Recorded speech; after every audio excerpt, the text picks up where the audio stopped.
C'est magnifique. On se croirait à l'époque.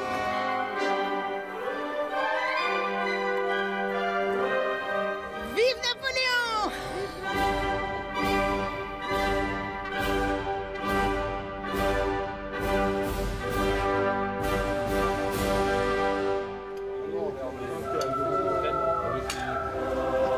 À l'hôtel Cardinal de Rueil-Malmaison, c'est l'effervescence.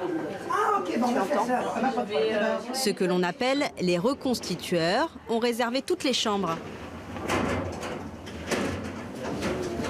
Ces hommes et ces femmes passionnés d'histoire se préparent à vivre 2 jours sous l'Empire. De quoi j'ai l'air avec cette tasse? Au petit déjeuner, Christina, qui sera bientôt l'impératrice Joséphine, nous fait les présentations. Il est le tsar. C'est vrai. Elle est ma fille. Elle est la reine Hénotance. Monsieur demi-habillé aussi. Monsieur.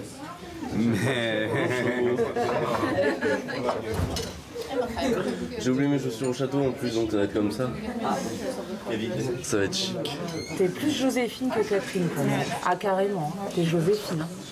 Mais oui, parce que t'as le côté, tu vois, un peu des télévisions. Ouais. Christina est brésilienne. Elle a travaillé dans la mode toute sa vie. J'adore faire des chapeaux. C'est un casque. C'est comme un casque grec. Et c'est un hommage à mon époux, Napoléon. Grâce à sa ressemblance avec l'impératrice et surtout à sa collection impressionnante de robes impériales qu'elle met à disposition, la mairie lui a demandé d'être Joséphine pour ce jubilé. Je suis toujours Christine. Il y a de la gens qui pensent qu'elles sont à la réincarnation de quelqu'un. Et que je trouve... oui.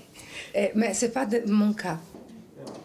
Permettez-moi de me présenter, je suis Napoléon Bonaparte, l'empereur des Français, roi d'Italie, protecteur de la Confédération du Rhin, etc. etc. Alors comment on joue Napoléon? Avec l'audace, le courage, l'intelligence aussi, les images de l'empereur.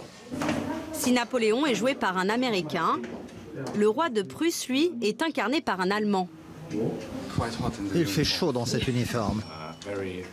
C'est très serré, on ne peut pas bouger dedans.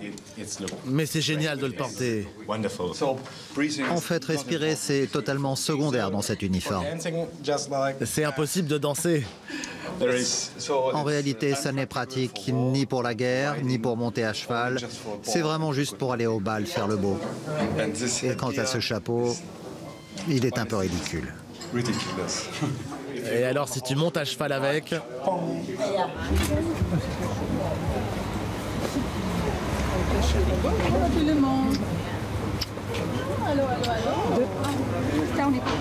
C'est l'heure de voyager dans le temps.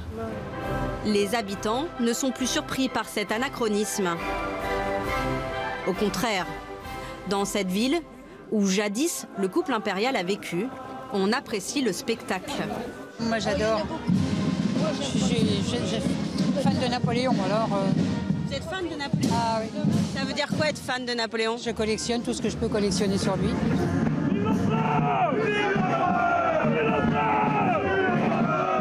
Napoléon, c'est un grand homme. Hein. Ils ont été jusqu'en Russie, les gars, à pied.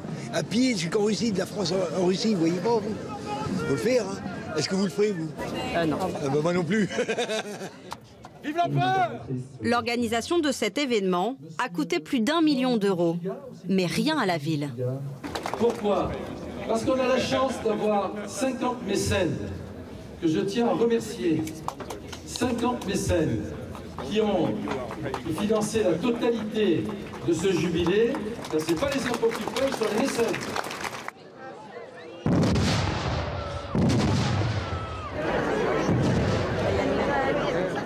Bon, mais j'attends qu'il ait fini sa tournée de vedette. Là.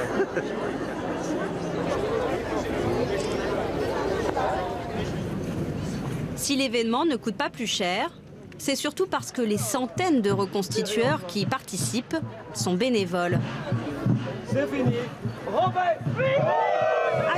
Vous êtes payé pour faire ça? Non, on n'est pas payé. Au contraire, ça nous coûte de l'argent. Plein d'argent. Mais ça les vaut. Vous ne pouvez pas vraiment comprendre l'histoire tant que vous n'avez pas essayé de porter ça. Comme ça, vous ne voyez rien. Là, ça va pas. C'est comme ça qu'il faut le porter.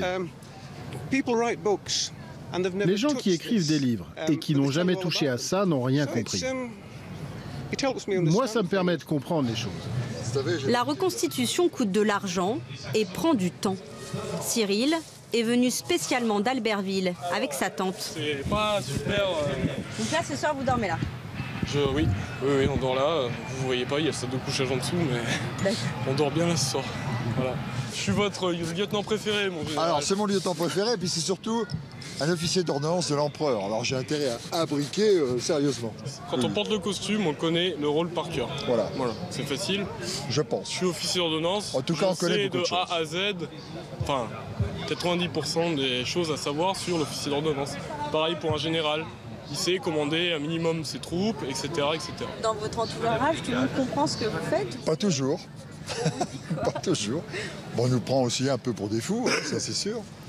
Bon, après, en famille, moi j'ai une femme qui me laisse faire depuis des années, hein, parce qu'elle sait que c'est ma passion. Donc... La mienne, par contre... Elle est là. Elle est là, elle est avec Joséphine.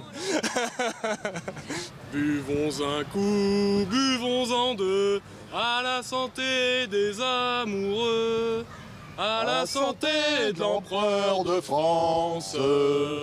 Et merde pour le roi d'Angleterre qui nous a déclaré la guerre. Si vous êtes là, c'est parce que nous allons ensemble assister à un jour historique. Le clou du spectacle, la reconstitution de la signature du traité de Tilsit en 1807 entre Napoléon et la Russie.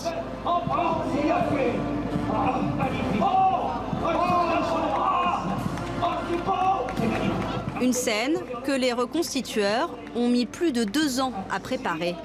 La paix entre les deux pays n'a guère duré beaucoup plus longtemps.